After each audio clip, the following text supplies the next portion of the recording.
damn late.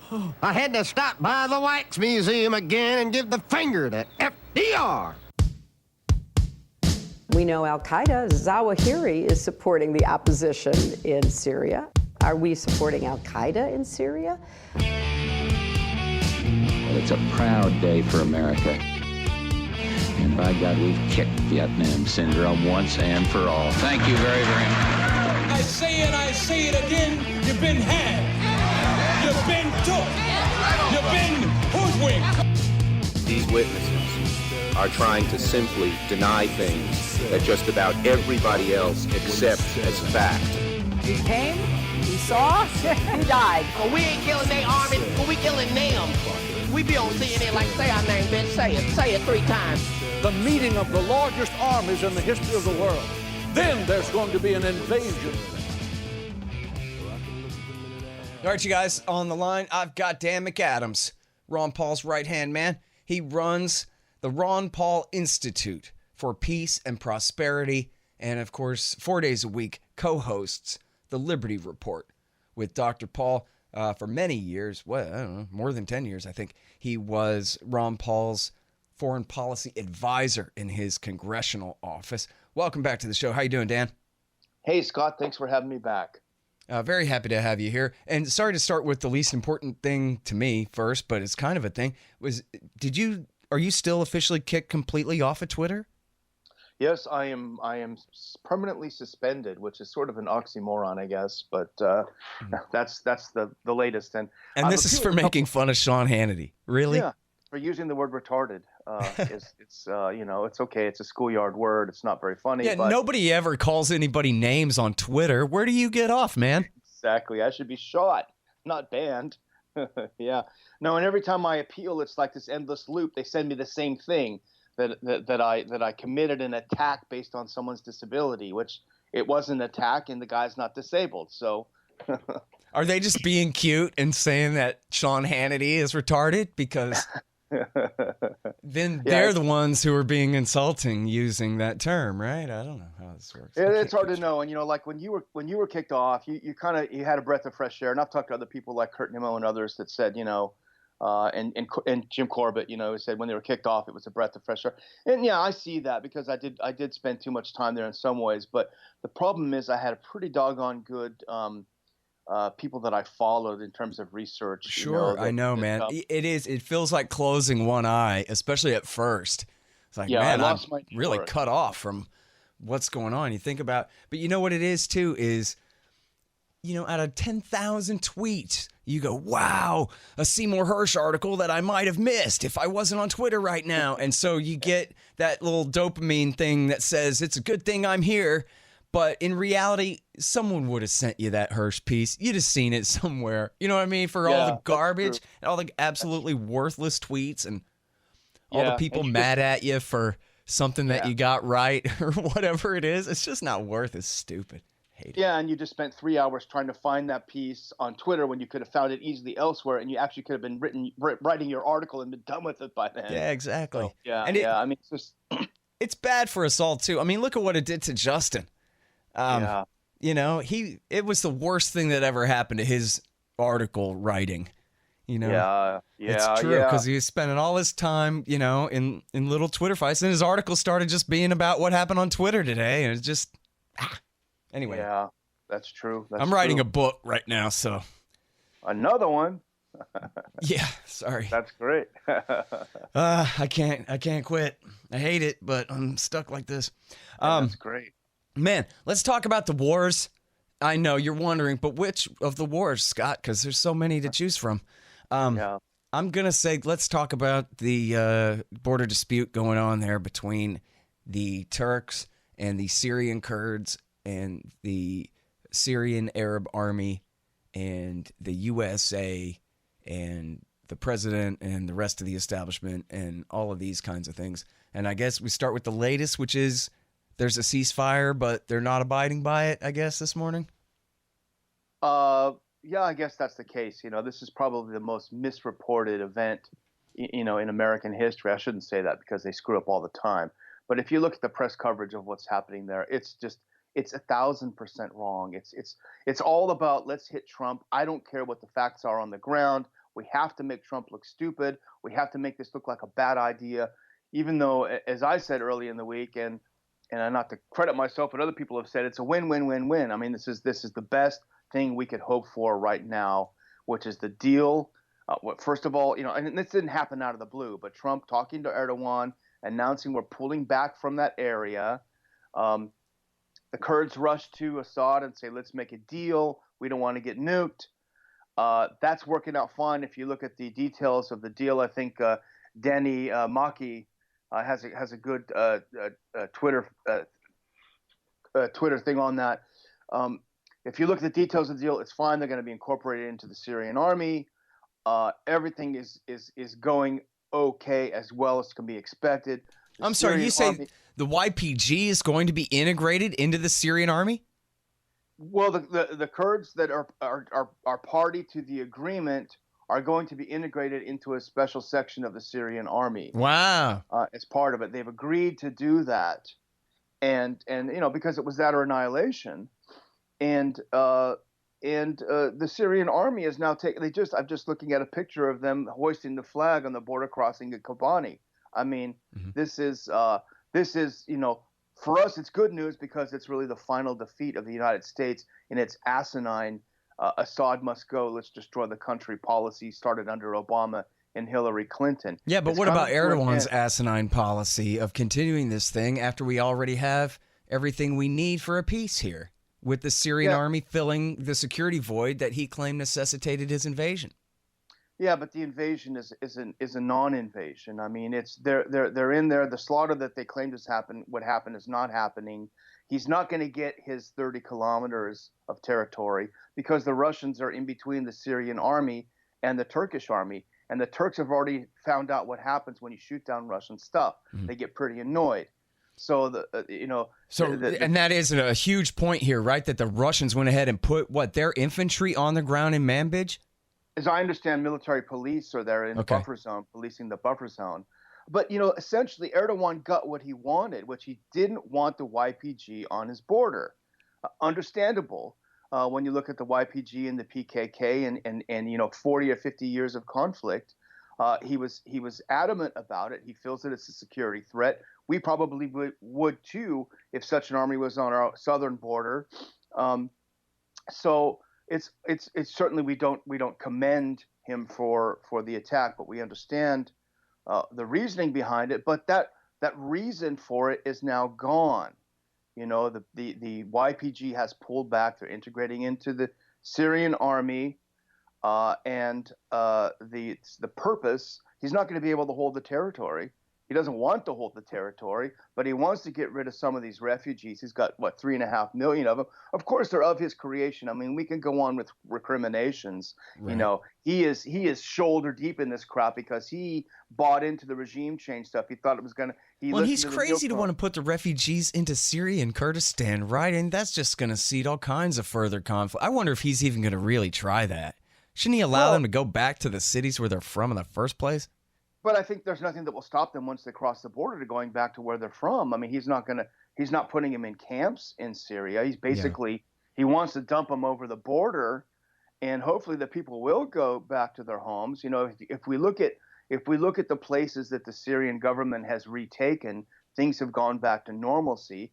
And I'm sure it's not going to be perfect. You've got a massive disaster in the country.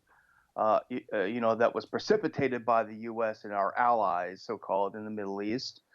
So it's not going to be smooth, but you do see a lot of progress in areas that Assad has retaken. You don't see any slaughters like we've been warned. So, all in all, this is probably the best outcome we could hope for. And the whole facts on the ground on the border necessitate the U.S. to further pull back, which we did in a hurry this week. So that is great news for us. And Scott, and our primary concern is to get the U.S. out of there, understanding that these people will solve their own problems. Yeah. Well, and it's such a bait and switch here, too. It's so obvious that this has nothing to do with the Kurds.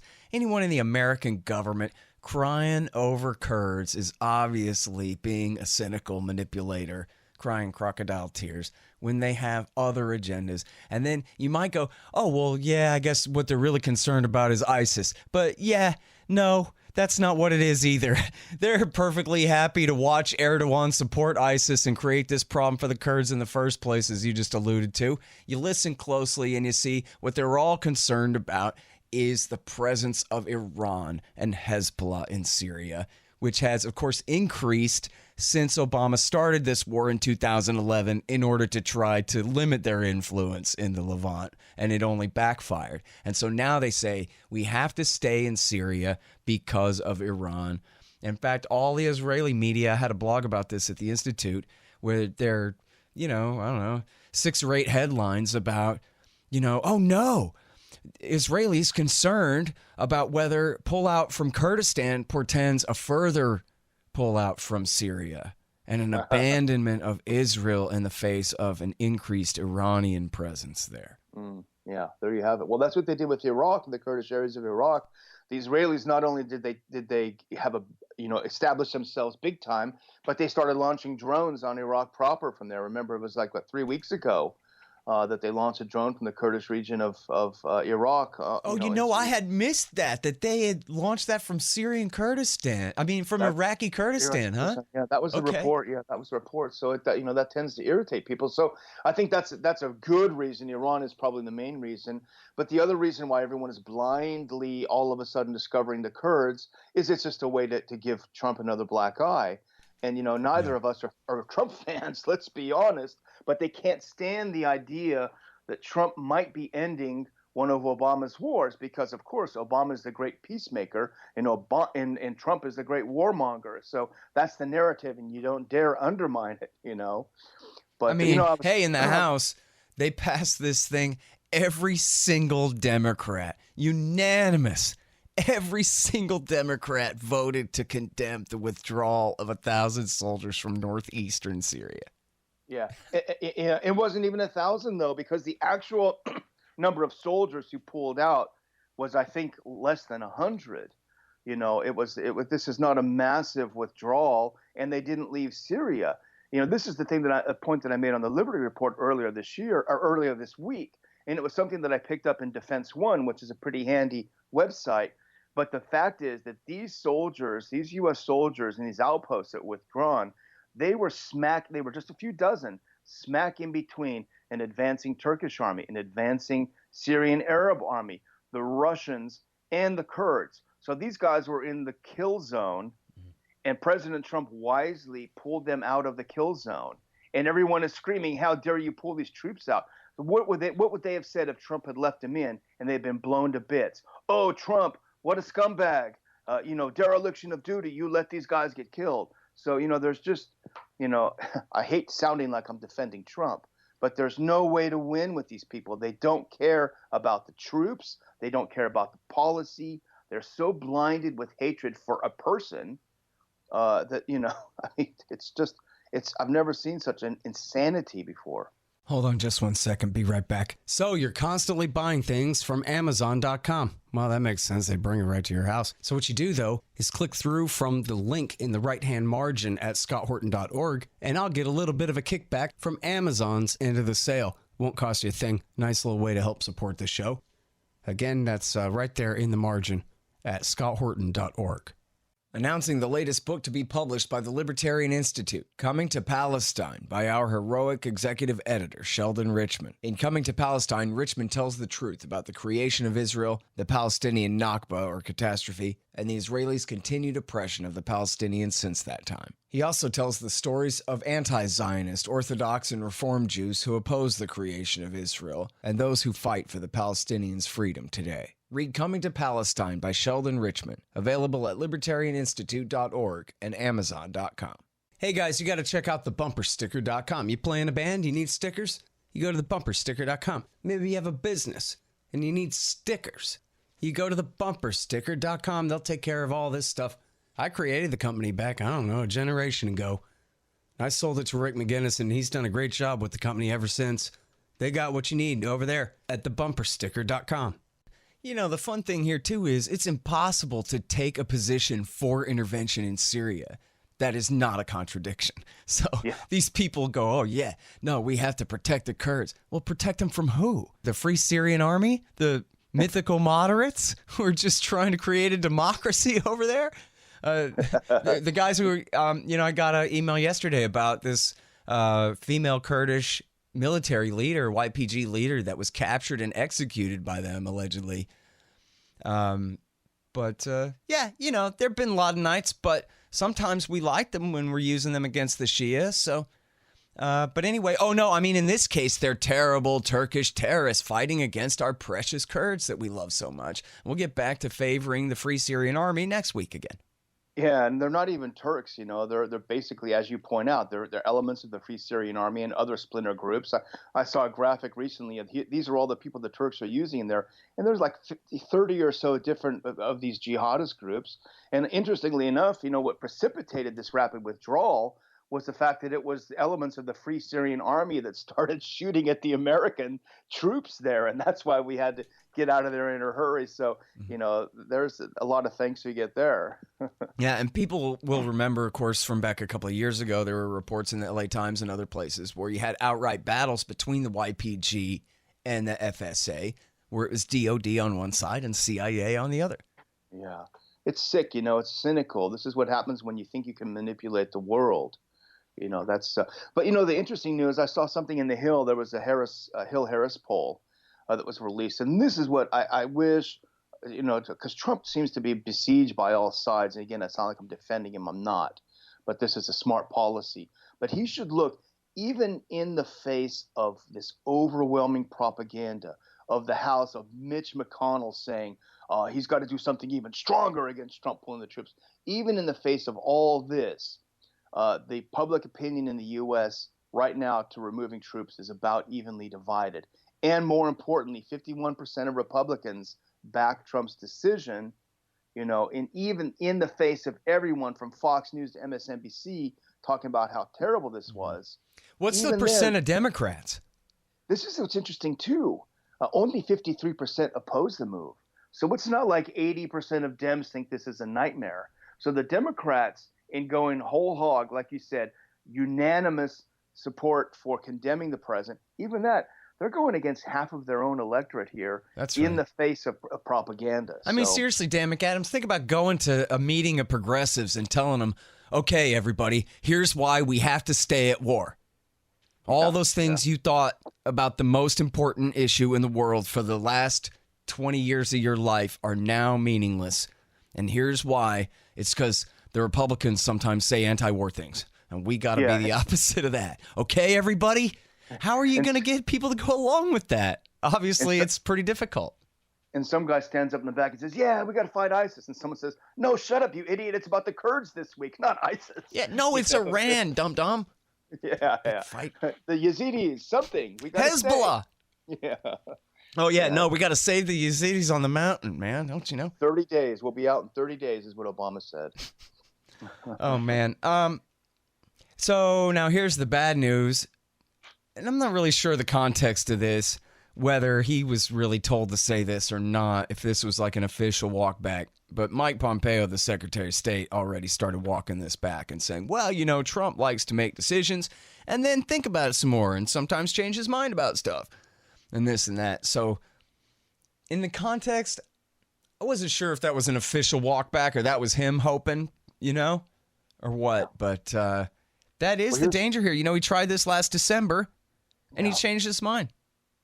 I mean, here's where Trump is a total idiot. He surrounded himself with people who vehemently disagree with his own policy positions. And America is with him. America likes this. They want to get out of these wars. But he surrounded himself with people who vehemently oppose him. And they're emboldened. They don't get smacked down for opposing him in public. He has no one like, for example, a Doug McGregor to sit down with him and say, Mr. President, here's why this is a good decision. Give him some talking points, let him go out, and even go out. I mean, just imagine if he had a real Secretary of State who went out and defended the position, and here's why. You and I, in about 2.5 minutes, could write down 10 bullet points for why, to defend this position.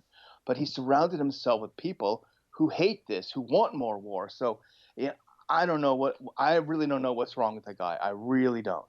Well, I think the real way to look at it is that his policy is keep the wars going, kick a lot of Muslim butt, sell a lot of weapons, and keep the military industries on lockdown in support of his government, keep the Israelis and their lobby in support of his government, and then jerk the American people's chain every once in a while about how bad he wants to end the wars he never ends. You cynic. I mean, that's... You're a bad guy. That is the model that best explains the situation that we're in. He could have had a deal with the Taliban 2-3 weeks ago, and then he just put it down and walked away from it. Yeah, you're probably right. The only thing I would say is that he's not an expert in any of these areas. If he had people around him who understood these things, he might have been able to close some of these deals. But sits down in a room, and you know how all these smartasses are. That work in the second and third tiers of foreign policy. They're going to throw out a million statistics, blindside the guy. He's going to feel like a dope. He's not going to want, even though he's a boss, he's not going to want to say, hey, hold on, and that's the problem. And there's just no fix for it. I mean, the rot is so deep in our foreign policy establishment that I don't think there's a fix for it. Yeah. The only fix is that facts on the ground are demonstrating that the U.S. is not the player it thinks it is in the Middle East. Yeah, and I mean, it's fair to say in his favor that he doesn't believe in the empire and America's sacred mission to launch wars all the time and all this garbage that you're supposed to have to believe in to join the inner party. And that's what they really hate about him. It's not that he really he never even said he wanted to get out of NATO, but they just... it's like he's cursing Christ in church when he's saying, why are we even bothering with this NATO thing anyway, or whatever. He's undermining the whole thing. And, the idea of the whole thing. So that's enough for them to object to. But at the same time, he's not opposed to it really in any Ron Paulian way. Or like you said, he'd be able to withstand the arguments. It's just... he more has like a feeling like, this seems like it's too expensive. And they're like, oh, no, sir, we got to do this. And he goes, okay, I guess you're right. He's that easy to push over because he doesn't stand for anything at all. Yeah, he doesn't really care that much about it. But his instincts are good, I think, on these things. But this is why they want to destroy him so much. And you're right. It's not because he's going to start, listening to back interviews of the Scott Horton show, and get his foreign policy from there. That's not it. It's that even that tiny little deviation, that tiny little, hey, what's up with NATO? I'm not into it. Even that, it's just like, when Ron Paul was the only no vote on a bill. All the press went crazy. How dare you vote no? And they would call Jeff Dice, who was the press officer at the time, what is going on? Why did he vote? And Jeff would always say, why don't you ask the other guys why they voted yes? This is one vote. Why are you obsessing about it? And I think that's what it is. It's like the party, the inner party. They have to have unanimity. Everyone has to be for Nikki Ceausescu. There can't be a single person out of the whole country who's a skeptic. You're off to the gulag. Yeah. Well, the good news here, and I don't know if you saw my piece at antiwar.com yesterday, but the thing is, he says enough good stuff about this for good anti-war right-wingers to make good hay out of it. And that was a great article. Imagine, it really is a miracle that you could say, you know what, our incumbent president is right. Going to the Middle East at all was the worst decision anyone ever made. Wow, that's pretty good, Yeah, and you could say, I support the president if you're at a rally, bring them home. That was great. In terms of strategy, that was a really good. And I like your piece because it was kind of a good news piece. I feel like it's always doom and gloom. And you're saying, hey, we can do something. If you want to do something, here's something to do. Right. So that and was you know great. what? With Trump, just like you're talking about, he's so easy to push around. But so in what context, right? Like he needs to believe, it needs to be kind of inescapable all the time that like, geez, I don't know. When I go to these rallies, these people want the wars ended. It doesn't seem to be much debate about it. Muslim hate or no Muslim hate. They just don't want to bomb them anymore. They just lost interest in this whole damn thing and they just don't want to do it. If he knows that's just true, that's just inescapable, then That'll be important when he's arguing with his next Bolton. That, I don't know, man. Some people seem to disagree with you guys about this. It's not just me, but, And that's what he needs, is like the social psychology of the situation, to feel like it's really okay to go ahead and stand up to those guys and win. I mean, they say sometimes he screams right in the generals' faces and cusses at them and stuff and calls them losers and failures, which is true. And so, it is true. Yeah. Yeah, I mean, there's something there to be built on. It could be. And that seems to me to be the most important part of it, is for him to and the change has already been made. We saw that last time. This is how he beat Hillary. This was his margin of victory, which she wanted to escalate in Syria, and he said, let's not. Yeah, exactly. And there's social scientists prove that from MIT, and I forget which all colleges. I had it written down somewhere. But they did a big study about this. 2 different universities worked together to study this, and these were the swing votes in the precincts in the swing states that won him the election in the Midwest right there in the Electoral College. Wow, I hope you read that study. Yeah, I mean, he might have heard of that. He probably did hear that, because it's kind of ironical, right? That's why it made headlines, was the Republican beat the Democrat because she was such a warmonger. Yeah. And that's supposed to defy expectations there in a way, Yeah, and I was encouraged by the young fellow from Idaho that you referenced in your article, who's trying to make some of this stuff happen, the war veteran. Mm-hmm.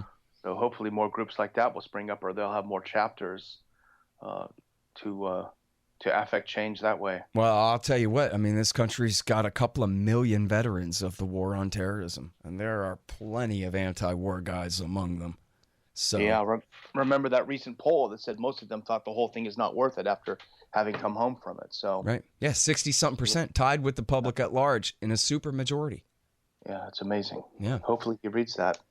All right, well, listen, man, it's in large measure because of the work that you and Dr. Paul are doing over there on the Liberty Report. It's just huge stuff, and I really like how it just goes without saying that all that you guys care about is the wars, because what else matters other than this stuff? And you guys just do such a great job every single day. You and the greatest American hero ever, Ron Paul. So thank you so much for that, and your time again on the show. Thanks so much, Scott. All right, you guys. That's Dan McAdams. He is at the Ron Paul Institute for Peace and Prosperity. He's the director there. And also find him at ronpaullibertyreport.com and on YouTube for the great Liberty Report. Chris Rossini is there with Ron on Fridays to talk economics, too. All right, y'all. Thanks. Find me at libertarianinstitute.org, at scotthorton.org, antiwar.com, and reddit.com/Scott Horton Show. Oh, yeah, and read my book, Fool's Errand, Time to End the War in Afghanistan, at foolserrand.us.